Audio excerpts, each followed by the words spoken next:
guys. So I had some time and pretty much threw old girl back on the lift. That way I can... Appa! Appa! Oh my God. Excuse my helpers. This guy's... Hey! Pumbaa! This guy is so caught up with his RC car. Look at this guy, man. Like a dope head. He's a fiend.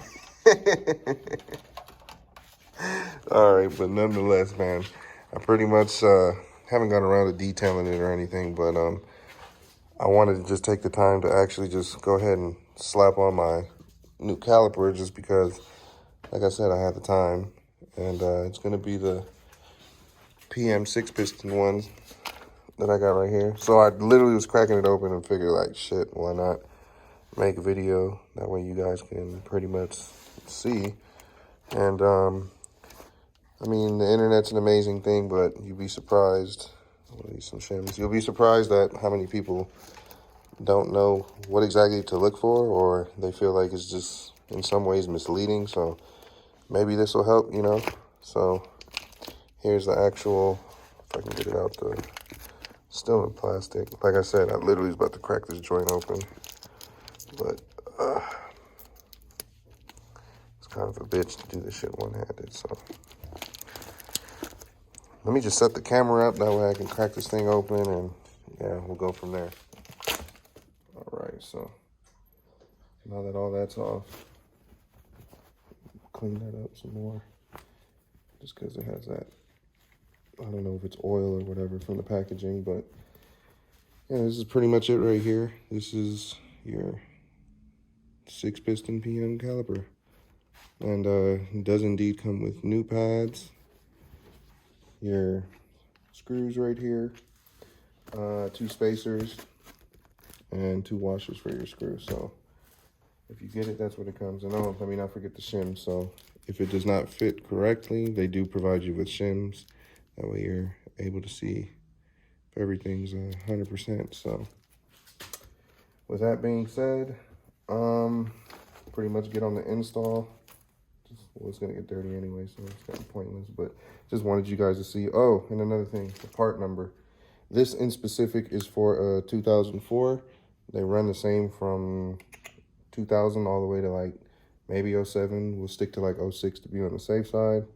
But yeah, and the number for that one, the left in specific, is 0051-2915. And if you want the right, it's only a digit difference at the end.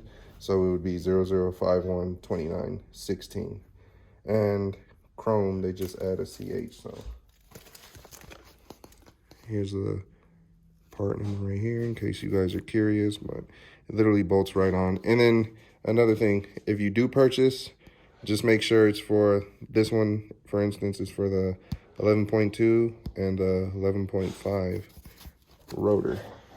They do make the 6-piston application for a 13-inch rotor, and the only difference is this is kind of extended out and it has like a cutout in here. Well, literally, if you look for a 13, I'm sorry, a caliper for a 13-inch rotor, that's what's going to pop up. So yeah, but nonetheless, we're going to get into it. All I got to do is pretty much bleed the brakes on the bike right here, get all that good stuff situated. That way it's not a complete fucking mess when it's off. And yeah, you guys will pretty much see how it goes, and hopefully later I can get a video on stopping power. I already know just because I've installed quite a few. And like I said, I've had, excuse the fireworks and my, you know, my young apprentices right here, easily distracted. But yeah, I've literally tinkered on these things for a while and installed a ton of them. So I mean, the stopping power is way more noticeable than stock, hands down. So would I recommend it? Yes. But is it expensive? Kinda. You know, if you're lucky, you can find these things online at different sites, maybe around like 380, close to like 4. But a lot of the times you'll see them for like damn near 5, which is fucking bananas. But, you know, pay to play. I'm not saying that's what I paid, but yeah, so yeah, man, let's get right into it. And yeah, hope you guys like.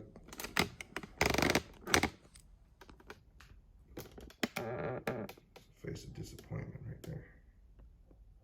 Alright, so before I get started, let me make sure I have my handy dandy bleeder tool set up. And I think I got this on Amazon for, I don't even know how much, to be honest. I'm not gonna lie to you, but it's done me good for some time, and I would recommend it. So if I can check my purchase history and find the link, I will put that in the description below just to help you guys out. But yeah, you get this thing right here. You could probably even shorten the hose if you want, but it's not that big of a deal to me. It comes with different little fittings for different valves or whatever you want to call it, nipples. So yeah, just get this, set this on. We'll pull this off first. And I don't have gloves, so bear with me. Right there. And then let me see. I just break that thing loose. You know it's loose when you can kind of see it start dripping. A little bit more. But yeah, there we go. And just pump. Alright, so what I didn't say in the video prior to this is crack that master cylinder too. So literally unscrew it. You don't even have to take the entire thing off, just to let some airflow in there. So when it does kind of get to sucking all the brake fluid out, you'll catch it in here. And as you can see, it's pretty damn clean, just because I make sure I change it when needed, just because that shit looks crazy as hell when you don't. So just clean this a little. Give you guys an example. This is someone's bike that I did pretty much, what was it, a few days ago. So that looks cool, but all this buildup up here is usually mixed in with this. So imagine you riding around and yeah, it's fucking disgusting. I wouldn't trust that at all. So yeah, make sure you change your fucking brake fluid, because it's a big deal, man. That's the difference between you stopping and ending up in the fucking back of a big rig, so, or a car, or whatever the case may be. So change that. But back to what I was saying, once that shit's pretty much cracked and you get all the fluid out, it's just a matter of just breaking these bolts, breaking this loose. It shouldn't be as messy, so let me get this out the way actually.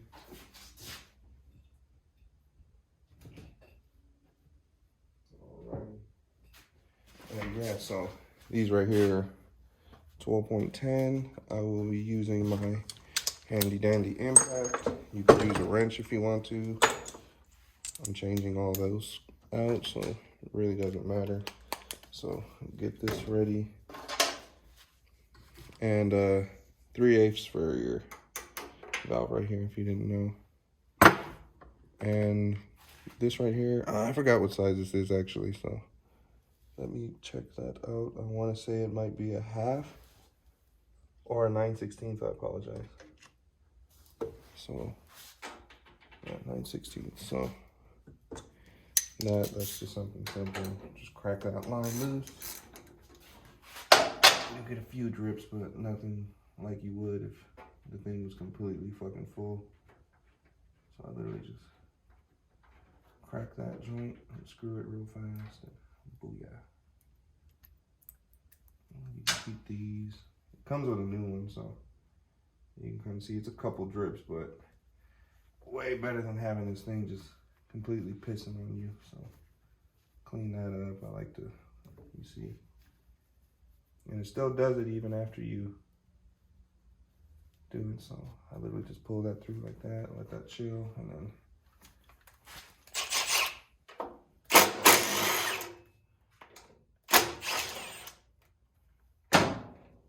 slides off just like that.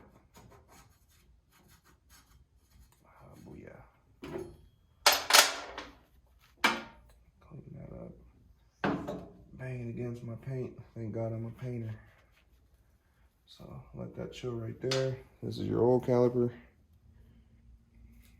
Works cool for what it is, but if you're trying to go a tad bit faster, and in my sense, it's not really speed. It's just more so it's a single disc application, so I want as much gripping force as I possibly can. And then don't get me wrong, the stock one works completely fine. It's literally just, I'm a big dude. Next up, what you want to do is go ahead and tighten your screw up right here.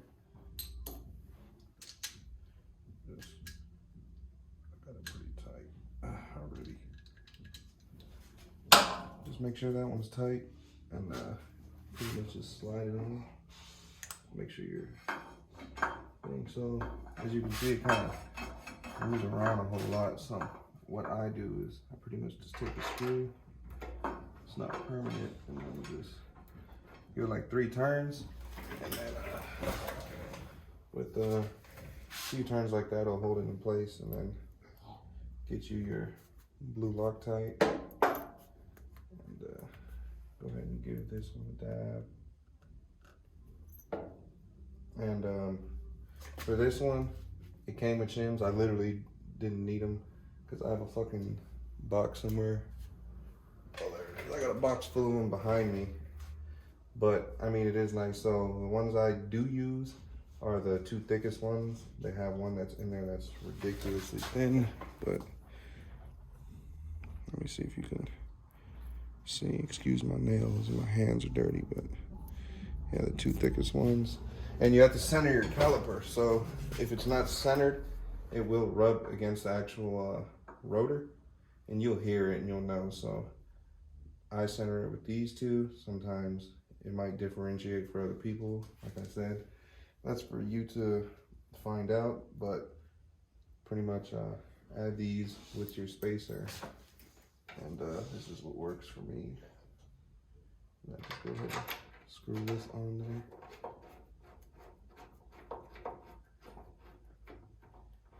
All right, and then just unscrew this one. Let that rest on there. Dab this with some Loctite. And then same process. Pretty much grab these and goes right behind there like that. And just slide that joint right on in. Just bam. You can torque these down. I usually do it by hand, or I'm not even gonna lie, sometimes I impact just because I got accustomed to it, and you kind of just know, it's like muscle memory, you know when not to strip some shit. So, but yeah, now that these are on there, you can tighten them all the way. But before I do that, let me show you guys what centering actually is. So hopefully you can pick up on it. So you want it to be centered on each side of your rotor. You see how you can kind of see on the other side? Let me see with my hand. So, all right, so back to the centering before I was interrupted. You pretty much don't want your rotor rubbing up against your caliper back here. So you see how you can see through? That's what you want on each side. So center as best you can with this line up here. Just follow through with that. And like I said, I use the 2 thickest washers. And yeah, and then once you activate your brakes, it'll be up against it. But otherwise, if you don't shim, if necessary, some people say you don't, to each his own, but this will be pretty much right up ass against that your caliper. So it will rub, you will hear it, you will know. So do it right the first time. But yeah, it's on there. I'll go ahead and snug those down, and then probably tomorrow have my brother help just bleed it, just because I don't feel like going back and forth from the master cylinder back down here to pump it. So, but it's on there. It's beautiful. It just needs to be cleaned up with the rest of this bike because it's fucking just dirty. But yeah, PM6 piston caliper.